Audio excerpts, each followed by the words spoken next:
The Wonderful Wizard of Oz by L. Frank Baum. Chapter 4. The Road Through the Forest. After a few hours the road began to be rough and the walking grew so difficult that the Scarecrow often stumbled over the yellow bricks which were here very uneven. Sometimes, indeed, they were broken or missing altogether, leaving holes that Toto jumped across and Dorothy walked around. As for the Scarecrow, having no brains, he walked straight ahead and so stepped into the holes and fell at full length on the hard bricks. It never hurt him, however, and Dorothy would pick him up and set him upon his feet again, while he joined her in laughing merrily at his own mishap. The farms were not nearly so well cared for here as they were farther back. There were fewer houses and fewer fruit trees, and the farther they went, the more dismal and lonesome the country became. At noon they sat down by the roadside near a little brook, and Dorothy opened her basket and got out some bread. She offered a piece to the Scarecrow, but he refused. "I am never hungry," he said, "and it is a lucky thing I am not, for my mouth is only painted, and if I should cut a hole in it so I could eat, the straw I am stuffed with would come out, and that would spoil the shape of my head." Dorothy saw at once that this was true, so she only nodded and went on eating her bread. "Tell me something about yourself and the country you came from," said the Scarecrow when she had finished her dinner. So she told him all about Kansas and how grey everything was there, and how the cyclone had carried her to this queer land of Oz. The Scarecrow listened carefully and said, "I cannot understand why you should wish to leave this beautiful country and go back to the dry, grey place you call Kansas." "That is because you have no brains," answered the girl. "No matter how dreary and grey our homes are, we people of flesh and blood would rather live there than in any other country, be it ever so beautiful. There is no place like home." The Scarecrow sighed. "Of course I cannot understand," he said. "If your heads were stuffed with straw like mine, you would probably all live in the beautiful places, and then Kansas would have no people at all. It is fortunate for Kansas that you have brains." "Won't you tell me a story while we are resting?" asked the child. The Scarecrow looked at her reproachfully and answered, "My life has been so short that I really know nothing whatever. I was only made day before yesterday. What happened in the world before that time is all unknown to me. Luckily, when the farmer made my head, one of the first things he did was to paint my ears, so that I heard what was going on. There was another munchkin with him, and the first thing I heard was a farmer saying, 'How do you like those ears?' 'They aren't straight,' answered the other. 'Never mind,' said the farmer. 'They are ears just the same,' which was true enough. 'Now I'll make the eyes,' said the farmer. So he painted my right eye, and as soon as it was finished, I found myself looking at him and at everything around me with a great deal of curiosity, for this was my first glimpse of the world." "That's a rather pretty eye," remarked the munchkin who was watching the farmer. "Blue paint is just the color for eyes." "I think I'll make the other a little bigger," said the farmer, and when the second eye was done, I could see much better than before.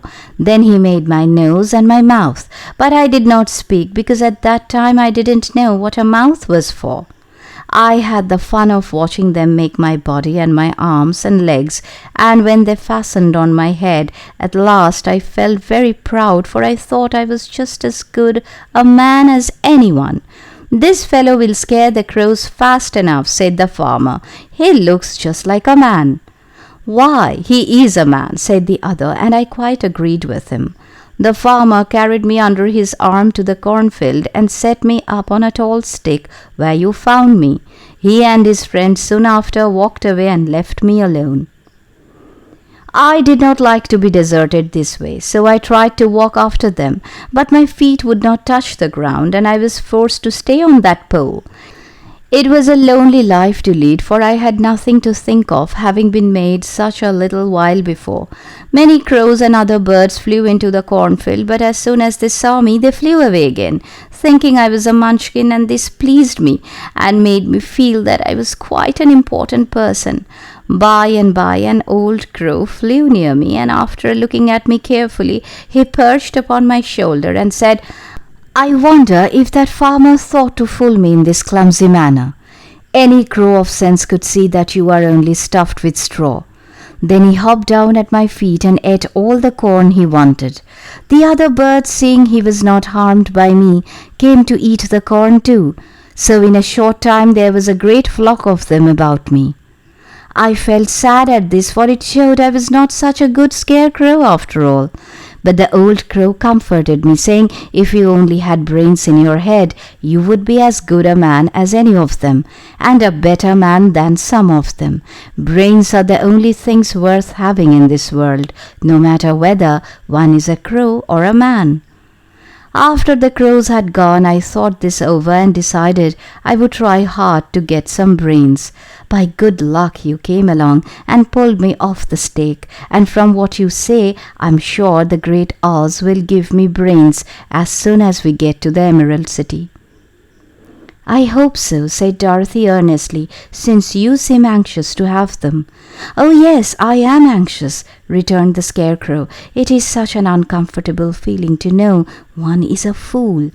"Well," said the girl, "let us go," and she handed the basket to the Scarecrow.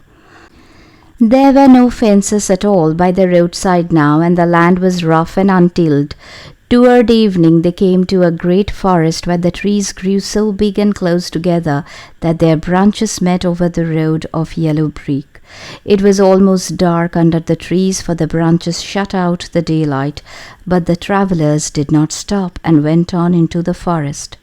"If this road goes in, it must come out," said the Scarecrow, "and as the Emerald City is at the other end of the road, we must go wherever it leads us."